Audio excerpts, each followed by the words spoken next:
Hi everyone, it's Rosine from Valued Women, and for those who don't know me, I help women in tech go from surviving to thriving at work without sacrificing their family life.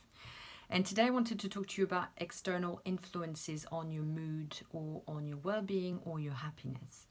And I'll give you an example. When you wake up in the morning, you could be like super happy and full of beans and dynamic and really looking forward to your day, and the sun may be shining outside, and then you come down for breakfast and your partner's moaning, the kids are fighting, there's dead people on the news, and all of a sudden your mood goes from being 110% to minus 20, and it does affect. Now, does that resonate with you? Yeah, I've gone through that. So today I wanted to talk to you about where these external influences are coming from, and to give you a few tips around how to move forward with that. So your external influences can come from obviously your past, so your education, so the way you were raised by your parents, and they've influenced the way you think, the way you see things, and it could be quite a negative way of seeing it. Or it can come from your education, the way you were raised, the way you were at school, and how things were working. So these two are quite different. And also in terms of beliefs, one country from another can be different. I know that in France we have different ways of thinking than in the UK, or different ways of seeing things than in the UK. So that's your past, with your kind of education and your culture. But then you've also got your current, which is around, for me, it's two main things. The first one is around the news, and I'm sure you're probably familiar with how watching the news over the past year or so has made you feel, with all the negativity and obviously the different things happening in the world. That can impact your mood. You can feel like you're living in a place which is dangerous, which is unsafe, and then you go from a place of happiness to a place of fear. And I think that's important to acknowledge that, and that comes from listening to the news, right? You listening to the news is not going to stop you these things from happening. So actually, maybe don't listen to the news, but And then the final one, which I really want to dig into today, was around the people. So Jim Rohn, who's an American entrepreneur, said that you are the average of the 5 people that you spend the most time with.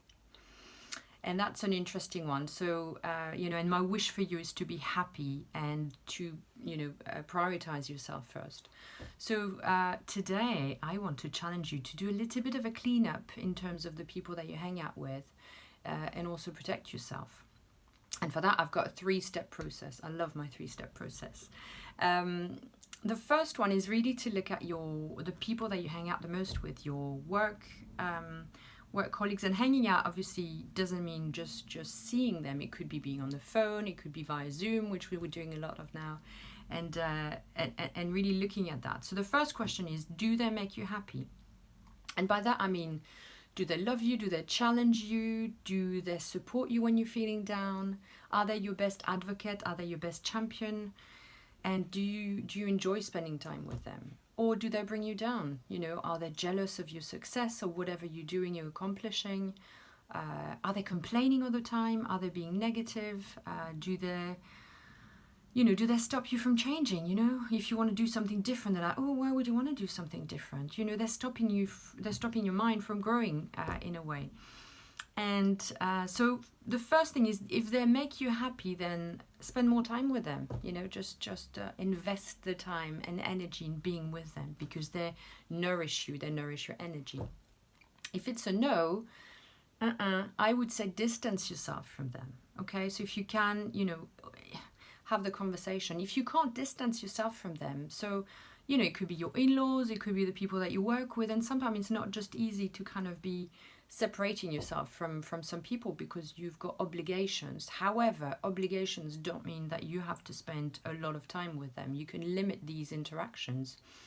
And if it's too much for you, I would really challenge you to have the conversation with them about how they make you feel, the way they're sucking your energy.